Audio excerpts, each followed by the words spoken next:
Hello दोस्तों, बहुत बहुत स्वागत, अभिनंदन और इस्तकबाल एक बार फिर से आरडीएक्स जीएस गुरु में। हम भारत का भूगोल पढ़ रहे हैं। उसमें आज शुरू करेंगे प्रायद्वीपीय भारत। एक बात आपसे बोलना है। देखो, कंटेंट के मामले में आपको कहीं भी पीछे नहीं छोड़ूंगा। कंटेंट टॉप, एक से एक टॉप, और ऐसा जिससे बाहर कोई क्वेश्चन नहीं आएगा। बिल्कुल पूरे के पूरे क्वेश्चन यहीं से आएंगे। लेकिन आप लोग शेयर करिए। बिल्कुल इसमें व्यू नहीं आ रहे हैं तो मेरा भी मोटिवेशन नहीं होता है ना। जब व्यू बढ़ेंगे तब थोड़ा मैं और मेहनत करूँगा और चीज़ें नई नई निकाल के लाऊंगा आपको। तो थोड़ा शेयर करिए उसको, लोगों को बताइए कंटेंट के बारे में।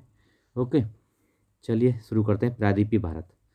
तो देखते हैं सबसे पहले कठियावाड़ प्रायद्वीप। कहाँ पे है ये? गुजरात में है कठियावाड़ प्रायद्वीप। कठियावाड़ प्रायद्वीप जलमग्न तटरेखा का बना है, मतलब पूरा ये है, जलमग्न है ये तो हो गई कठियावाड़ के बारे में। अगला देखते हैं प्रायद्वीपीय पठार। प्रायद्वीपीय पठार ये बहुत इंपॉर्टेंट है। क्या है? गोंडवाना लैंड का ही भाग है। मतलब क्या है? देखो, पहले जो है थोड़ा आपको समझा देता हूँ मैं, ये पठार बने कैसे हैं। ये देखो, पहले हमारा जो है ना, ये पूरी धरती दो पार्ट में थी, एक पेंजिया और एक पैंथलासा। मतलब जो एक लैंड पार्ट था, लैंड था मतलब जमीनी भाग था, एक ही था, सब जुड़े हुए थे कॉन्टिनेंट, तो उसको बोलते थे पेंजिया। और बाकी उसके चारों ओर पानी था, उसको बोलते थे पैंथलासा। तो आगे चल के ये दो भागों में ऐसे टूटी। देखो, एक बड़ा अंगारा लैंड है ना, और एक बड़ा गोंडवाना लैंड। तो इसका भाग है हमारा प्रायद्वीपीय पठार। और इसके बीच में जो जगह बनी, वहाँ बना तेथिस सागर, जहाँ पे आज क्या है? हिमालय है। ठीक है। इसके उत्तर पूर्व की ओर, अब देखो प्रायद्वीप पठार में इसके उत्तर पूर्व की ओर प्रवाहित होने से तैथिस सागर के मलबे पर दबाव पड़ने से हिमालय के मोरदार पर्वत का निर्माण हुआ है। मैं बताया अभी, उत्तर पूर्व की ओर प्रवाहित हुआ कौन? गोंडवाना लैंड। और तैथिस सागर था वहाँ, उसमें मलबा इकट्ठा हो रहा था, और उस पर जब दबाव पड़ा तो हिमालय के मोरदार पर्वतों का निर्माण हुआ है। इसके उत्तर पश्चिम सिरे पर, उत्तर पश्चिम सिरे पर मतलब इधर वाले पर नॉर्थ और वेस्टर्न एरिया में क्या है? अरावली पहाड़ियाँ। अरावली पहाड़ियाँ दिल्ली तक जाती हैं पूरा। इसके उत्तर पूर्वी सिरे पर, उत्तर पश्चिम पर अरावली पहाड़ियाँ, और उत्तर पूर्व पर राजमहल की पहाड़ियाँ कहाँ हैं? झारखंड में। और अरावली पहाड़ियाँ कहाँ हैं? राजस्थान दिल्ली तक जाती हैं। और उत्तर पूर्वी सिरे पर हैं राजमहल की पहाड़ियाँ, झारखंड में। दक्षिण में कन्याकुमारी तक विस्तृत है, बिल्कुल लास्ट तक, नीचे तक, है ना। मेघालय का शिलोंग पठार, शिलोंग पठार भी इसी का उत्तरवर्ती उत्तर पूर्वी विस्तार है। इसी का, किसका? प्रायद्वीपीय पठार का, शिलोंग पठार भी। शिलोंग पठार जो है, इससे प्रायद्वीपीय पठार से मालदा गैप के द्वारा अलग होता है। प्रायद्वीप भारत के उत्तरी हिस्से का ढाल, इसके उत्तरी हिस्से का ढाल मतलब उत्तर की ओर, यानी गंगा घाटी की तरफ। उत्तरी हिस्से का ढाल है गंगा घाटी की तरफ, उत्तर की ओर।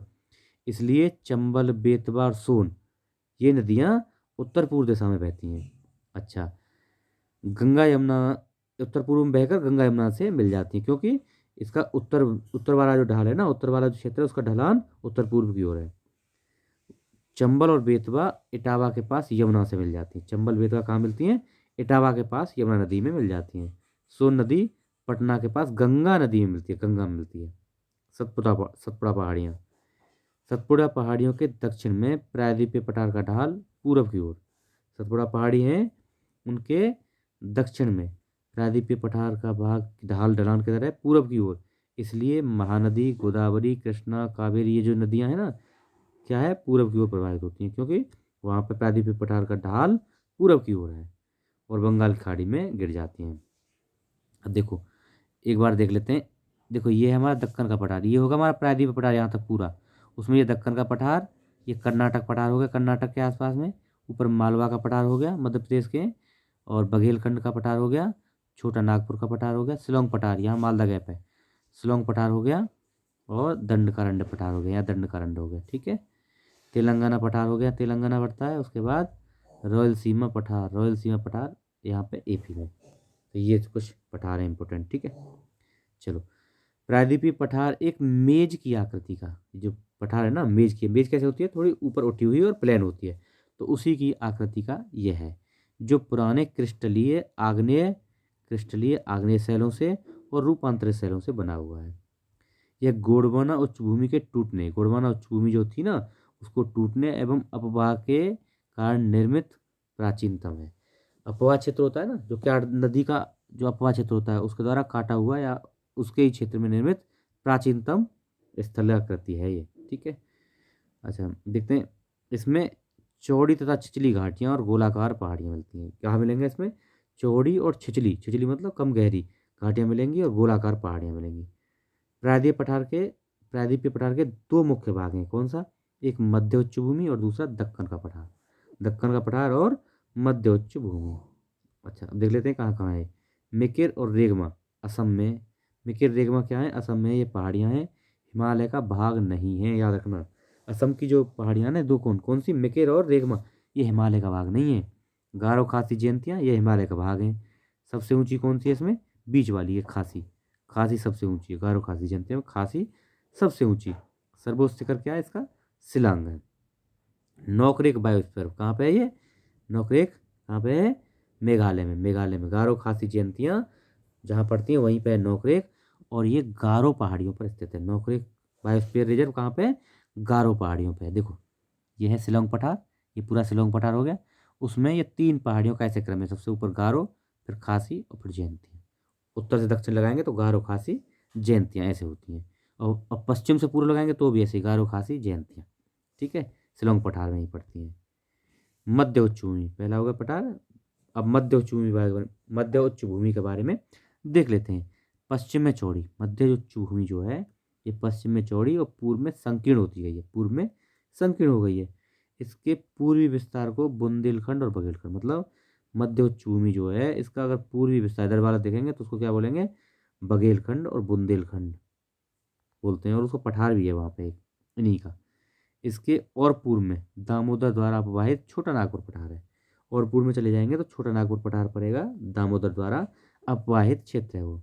तेलंगाना के दक्षिण में रायलसीमा पठार कहाँ पड़ता है? तेलंगाना के दक्षिण में पड़ता है रायलसीमा पठार, आंध्र प्रदेश में। पेन्नूर नदी कहाँ पे? तेलंगाना पठार के दक्षिण में। बहुत इंपॉर्टेंट है।